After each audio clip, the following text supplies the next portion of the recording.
Hi everyone, it's Jenny. I'm a public health dietitian, and today I'm going to show you how to make a super easy vegan pesto. All you need is, I'm going to use a cup of basil.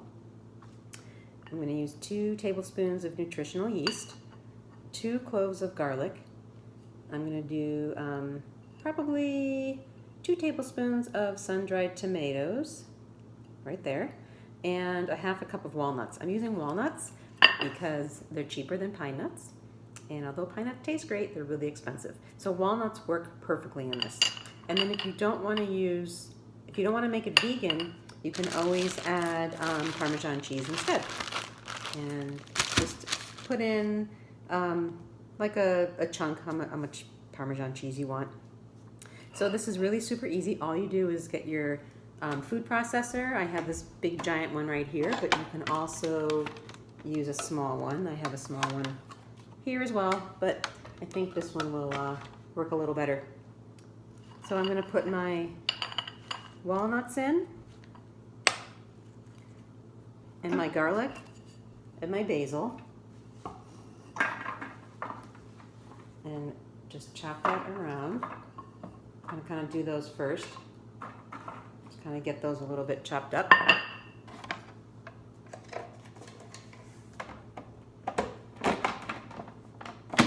Loud, but sometimes I have a hard time getting this thing on.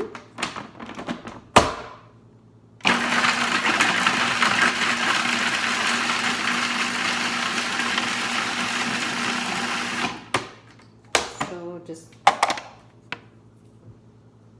grind that up. It's super chunky right now, but that's all right because we're going to add the sun-dried tomatoes. And we're going to add the nutritional yeast and a little bit of pepper. I'm not going to add a lot of salt because nutritional yeast is kind of salty. The nutritional yeast just gives it that cheesy flavor without adding any dairy. So my sun-dried tomatoes go in. Some pepper. I like pepper. So I'm going to add some pepper to that. Put my nutritional yeast in and let it go. And as it's mixing and processing, I'm going to add the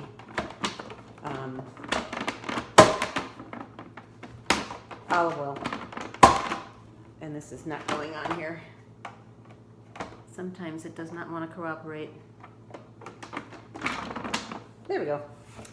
All right, so I'm going to keep it on, and then I'm going to get my olive oil and put that in. I don't like to do too much oil, so you can just use as much as you want till it has a smooth consistency. I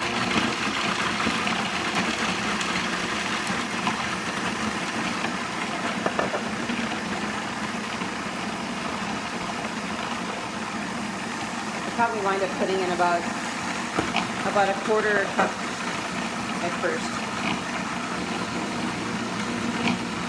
And then I just want to stop it and scrape it down.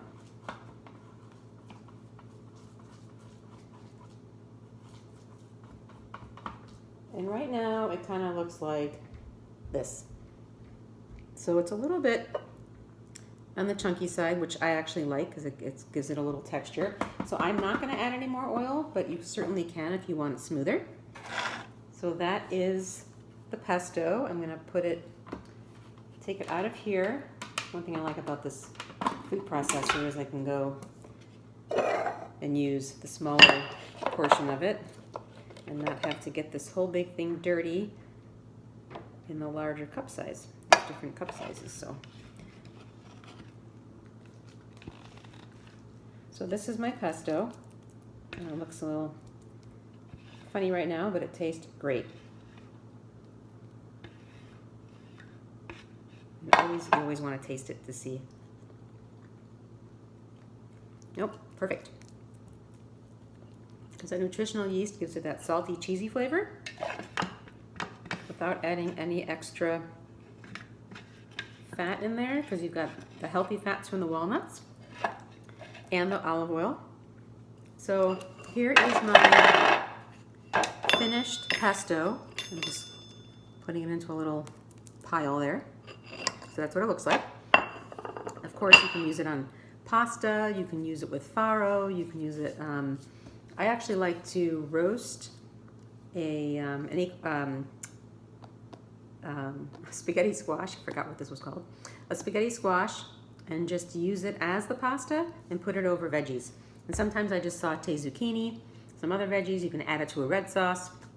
It's very, very versatile. So I hope you enjoyed this quick, super easy recipe, and it's healthy and it tastes great, and you can add just a little bit to enhance the flavor of maybe a pasta sauce or put it on a pizza and enjoy.